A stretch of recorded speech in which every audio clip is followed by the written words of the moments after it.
Nigeria is not an Islamic state. Why is Arabic on the Nigerian Army logo? If you've ever paid any form of attention to the Nigerian Army logo, you must have noticed this. There was a Twitter discourse, a hot take, a certain back and forth. Somebody said, Nigeria is not an Islamic state. We are not an Arabic state. Why is Arabic on the Nigerian Army logo? Let's check and see if there's any justification, and let's look into it for Arabic to be on the Nigerian Army logo. You agree with me that apart from the Yoruba wars, the Yoruba civil wars of the 1800s and the 1700s, as the case may be, you must have noticed or heard along the course of history that there was a certain man called Usman Dan Fodio in the 1800s, a dedicated Muslim at the time when Islam was not so rampant in northern Nigeria. According to the books, I think the Hausas were still pagan worshippers and stuff. So this guy named Usman Dan Fodio decided to lead a religious revolution the Muslims call jihad. This single revolution led to the entire Islamization, the core Islamization of northern Nigeria. One man changed the whole religious trajectory of a whole region by war. This certain man had a war chant or a war mantra, a war cry. I'm not quoting it exactly, but let me paraphrase it along the lines of, victory comes from God alone. If you've read or you've heard about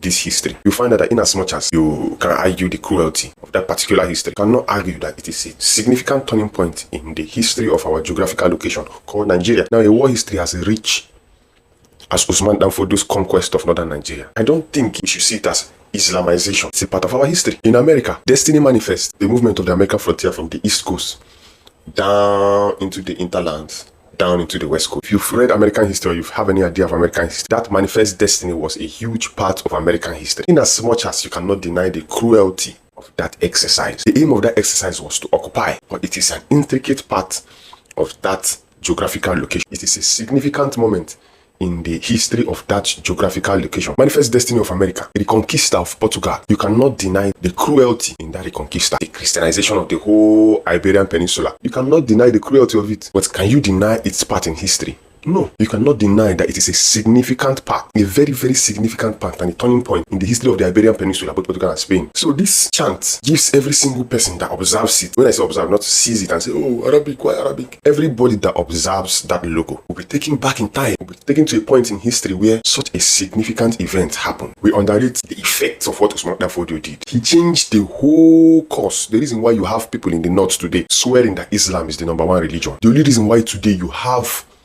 Islam as the flagship religion of northern Nigeria is because of this one man called Usman Dan Fodio. Personally, I think we should leave the writing on the army logo. It is an intricate part of our military history, whether as one Nigeria or as a geographical location in general. This history, the Yorubas remember it because it almost touched them. Yes, that influence of Usman Dan Fodio almost spilled into western Nigeria. In fact, it did to some point. Ilorin, we've heard of the Fulani conquest of Ilorin, which some historians argue was successful. Some others